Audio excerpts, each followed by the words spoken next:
So we are starting with the dissection of infratemporal fossa. The first step is that we will break the zygomatic arch.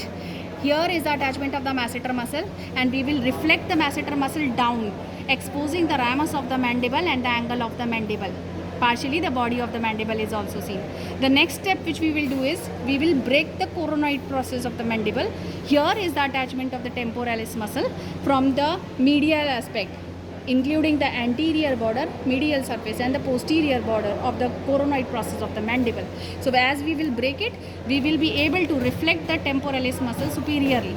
The next thing which we will do is that we will break the outer table at the angle of the mandible so that we can reach the mandibular foramen from the inner aspect, and we will be able to make sure that the inferior alveolar nerve entering into the mandibular foramen does not get ruptured during the process. Once we break the outer table, then we will make the mandibular foramen intact by palpating it from the inner aspect, and then we will use bone chips. We will remove the bone chips with the bone cutter and make the inferior alveolar nerve and identify various other structures in the infratemporal fossa.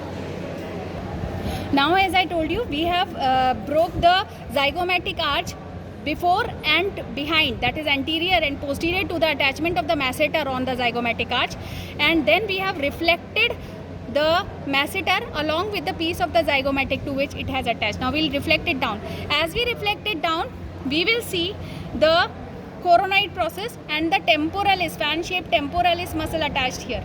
This is the temporalis. See the shining tendons of the temporalis muscle. And now we break it and we reflect this muscle here. Okay? Take a forceps and hold it. Alright? As we do this, the next step is that we will have to break the outer table of the mandible at this level. So we broke the outer table, then we put our finger, made sure that the nerves and the vessels related here in the infratemporal fossa are not ruptured, and then we, with the help of the bone cutter, we removed the bones of the inner table so that the view of dissection is clear.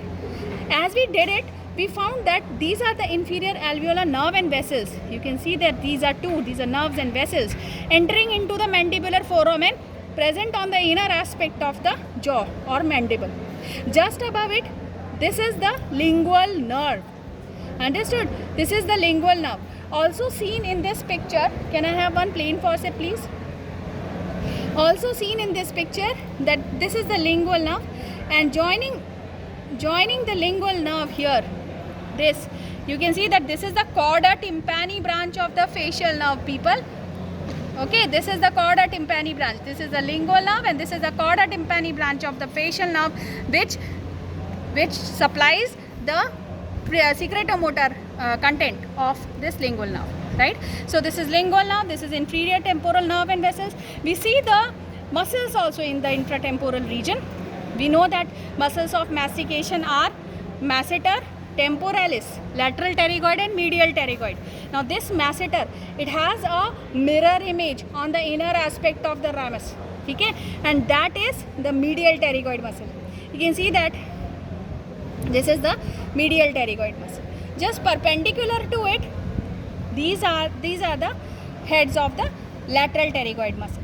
Remember, MDS, medial pterygoid, has deep and superficial head, and these are the upper and the lower heads of the lateral pterygoid muscles. Pause.